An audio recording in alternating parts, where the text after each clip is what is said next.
भाइयों नमस्कार। आपके अपने यूट्यूब चैनल व फेसबुक पेज लव किसान में आप सभी का स्वागत है। भाइयों, बहुत से किसानों के फ़ोन आ रहे हैं और कमेंट्स भी आ रहे हैं और हम खेतों में जाकर देख भी रहे हैं कि गन्ने में इस टाइम पोका बोइंग की शिकायत बहुत ज़्यादा आ रही है। पहले थ्रिप्स की शिकायत थी, लेकिन थ्रिप्स रोग हटते ही पोका बोइंग इतनी ज़ोर से आया, बहुत ज़बरदस्त करके, और खेत के खेत बैठते चले जा रहे हैं। तो आज भाइयों मैं उसके निदान के बारे में बहुत बढ़िया दवाई बताने जा रहा हूं, और दूसरी चीज़ उसके पहचान भी बताऊंगा कि पोका बोइंग की मेन पहचान क्या है, और जो दवाई बताऊंगा उसके लाभ और हानि दोनों हैं। तो दवाई भी बिल्कुल सावधानी पूर्वक ही डालनी पड़ेगी आपको, और जैसे जैसे मैं बताऊं वैसे वैसे डालना। और भाइयों, मैं स्प्रे की दवाई बताऊंगा आज कि स्प्रे में कैसे यूज़ करना है दवाई को। तो चलो पहले मैं पहचान बता देता हूँ। तो भाइयों, सबसे मेन पहचान ये देखिए पोका बोइंग की। देखो, मैं इसे नीचे से पकड़ के दिखा रहा हूँ आपको। भाइयों, ये पोका बोइंग की मेन पहचान है। देख लो आप किस तरीके से अमेठे खाए पड़ा, बिल्कुल बीच वाली गोब। और ये देखिए, ये देखो, ये भी ख़त्म है बिल्कुल, और ये भी बिल्कुल। और दूसरे में क्या है, इसमें ये देखिए, इसमें भी ये गोब बिल्कुल हट गई। भाइयों, ये मैं बिल्कुल खेत में जाकर बिल्कुल लाइव दिखा रहा हूँ आपको। ये देखिए, दूसरे में इसलब हो गई, और ये क्या है, ये इसलब ही होकर और ये सड़ के और नीचे गिर जाती है, और पौधा बाद को फिर पनपता है। एक बहुत तगड़ा झटका पौधे को लगता है। और हाँ, ये जरूरी नहीं है कि टॉप बोरर की, जैसे टॉप बोरर है वो बीज की गोब को बिल्कुल समाप्त कर देता, इसे बिल्कुल समाप्त कर देता, और गिंडार सुंडी नीचे जाके बैठ जाती। लेकिन इसमें क्या है, ये गोबर जो ख़त्म भी हो गई, पोका बाइंग में ये दोबारा हो जाती है। ये इसकी खासियत भी है एक, कि पौधा दोबारा से उभर जाता। टॉप बोरर की तनियों बिल्कुल पौधा समाप्त नहीं होता। देखो, इसमें बीज की गोब को सही चल पड़ी, तो ये साइड में से ये भाइयों इस वाले पौधे में पोका बोइंग हट गया। ये देखो, ये गोब बिल्कुल सही चल पड़ी। तो देख लो, ज़्यादातर पौधों में है ये रोग, ज़्यादातर मैं सभी में दिखा रहा हूँ। आप खुद भी पहचान करना सीखो। देखो, ये इसमें से ये पोका बोइंग हट गया। ये देखिए भाइयों, बहुत सिंपल सी पहचान है, और रोग की पहचान करके आप दवाई लाओगे तो बहुत बढ़िया है। ऐसा ना हो पोका बोइंग की जगह आप कीटनाशक की ले आएँ। पोका बोइंग में फंगीसाइड लगानी चाहिए और ले आए कीटनाशक, तो भाइयों ये भी ठीक बात नहीं है। आपके रुपए भी ज़्यादा खर्च होते हैं, और खेत में वो मज़ा नहीं आता। देखियो भाइयों, देखो एक चीज़ दिखाऊं मैं आपको। इस पौधे में सब में शुरू में लगा टॉप बोरर।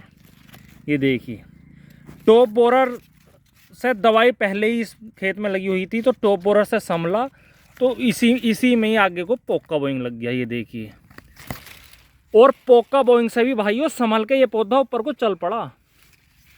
तो भाइयों, इसमें दवाई लगी हुई है, इसलिए पोका बोइंग अब हटने लगा है इस खेत से। तो भाइयों, मैं तो यही कहूँगा कि पहले पहचान करो रोग की, और फिर जब आप दवाई लाओ। और कोई भी जानकारी A to Z चाहिए तो मैंने फ़ोन नंबर लगा रखा है, उस पर संपर्क कर सकते हैं या कांटेक्ट कर सकते हैं। कमेंट में भी आप जानकारी ले सकते हैं। देखिए, ये पोका बोइंग। तो भाइयों, इसकी जो दवाई बताने जा रहा हूँ मैं, उसमें कई सावधानियाँ हैं। एक तो उस दवाई के साथ कोई सी और दवाई ना मिलाएं। बहुत से किसान भाई दवाई मिला देते हैं कई, और जब स्प्रे करते हैं उसका। तो भाइयों, पहले तो मैं दवाई का नाम बता दूं, उसके बाद मैं उसके लाभ और हानि भी बताऊंगा। भाइयों, दवाई है COC, कॉपर ऑक्सी क्लोराइड। ध्यान रखना, किसान भाई बहुत दिन से यूज़ कर रहे हैं, लेकिन कुछ किसान भाई उसे गलत तरीके से यूज़ कर लेते हैं, इसलिए मुझे वीडियो आज बनानी पड़ी। दवाई का नाम है कॉपर ऑक्सी क्लोराइड।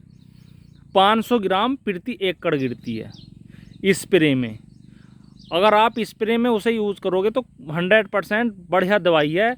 उसमें की खासियत क्या है इस दवाई की, कि अगर आपने स्प्रे कर दिया आज, तो 48 घंटे के अंदर अंदर रोग को ख़त्म कर देगी। और पोका बोइंग मतलब कोई भी आपके खेत में फंगस से संबंधित, फंगस जनित बीमारी है, उस रोग को तुरंत ख़त्म कर देगी। COC, कॉपर ऑक्सी क्लोराइड, इतनी बढ़िया दवाई है।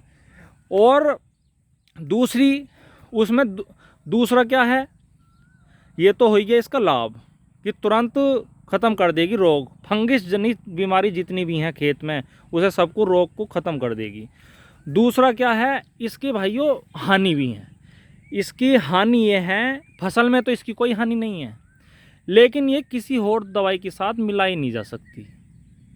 जैसे कि आप कीटनाशक कोई मिलाना चाह रहा हो, या कोई टॉनिक इसमें मिलाना चाह रहा हो, या कोई सा NPK मिलाना चाह रहा हो, जैसे 19-19-19 20-20-20 ये आते हैं, तो भाइयों उसमें कुछ भी ना मिलाएं। सिंपल सा तरीका है, COC लाओ, 500 ग्राम प्रति एकड़ यूज़ करो स्प्रे में, और 48 घंटे के अंदर अंदर आपके खेत से फंगस जनित कोई भी बीमारी है वो समाप्त हो जाएगी। आप कहें कि कोई कीट लग रहा है उसे ख़त्म कर देगी, उसे नहीं ख़त्म करने की। फंगस जनित बीमारी उसे सबको ख़त्म कर देगी। दूसरी बात भाइयों ये है कि जैसे आपने स्प्रे किया तो उसमें आप तो मिला सकते हैं स्टिकर इसलिए मिला सकते हैं क्योंकि बारिश का मौसम है, बरसात का। अगर आप उसे मिलाएंगे तो पौधों पर अच्छी तरीके से चिपकेगी और लंबे टाइम तक उसका असर रहता है। तो भाइयों उसमें कॉन्टैक्ट फंगिसाइड है, ये COC कॉन्टैक्ट फंगिसाइड लगाया, खेत में लगाई, 48 घंटे के अंदर अंदर आपके खेत से रोग समाप्त। दूसरी चीज़, ये सिस्टमेटिक दवाई नहीं है। आप सोचो कि आपने स्प्रे कर दिया और हमारे खेत से फिर 1 महीने लो कोई रोग नहीं आने का, भाइयों ऐसा कुछ नहीं है। आपको कोई भले सी बकाए दे, मैं नहीं बकाऊंगा। COC का काम है खेत से रोग को भजाना, उसके बाद का उसका कोई काम नहीं है। आपके खेत में अगर 1 हफ्ते बाद भी कोई रोग आएगा उसे भी रोकने की नहीं हो। अगर आपके खेत में फंगस का एक हफ्ते बाद भी रोग आएगा उसे भी रोकने की नहीं।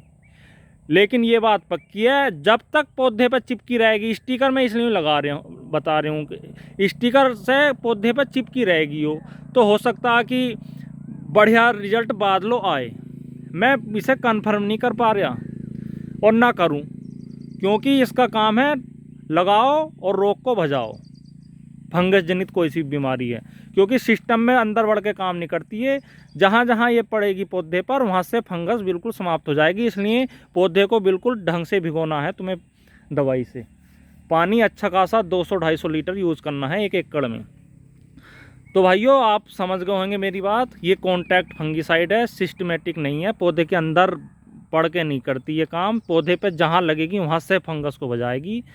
कोई सोचे कि 1 महीने का 20 दिन का रिजल्ट है, ऐसा कुछ नहीं है। स्टिकर लगा के उसके टाइम पीरियड बढ़ सकता है, ये बात पक्की है, लेकिन ये नहीं है कि 20 दिन या 1 महीने का हो जाएगा, ऐसा कुछ नहीं है। स्टिकर लगा के पौधों पर चिपक जाएगी, तो जब तक ये वो दवाई चिपकी रहेगी जब तक उस खेत में फंगस नहीं आ सकती। और जो फंगस है वो तो तुरंत ही ख़त्म हो जाएगी जो भी आपके खेत में लग रही है।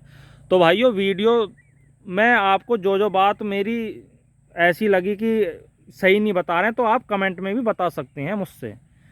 और भाइयों वीडियो पसंद आई हो तो लाइक और शेयर भी करें और चैनल को सब्सक्राइब करें। धन्यवाद, नमस्कार।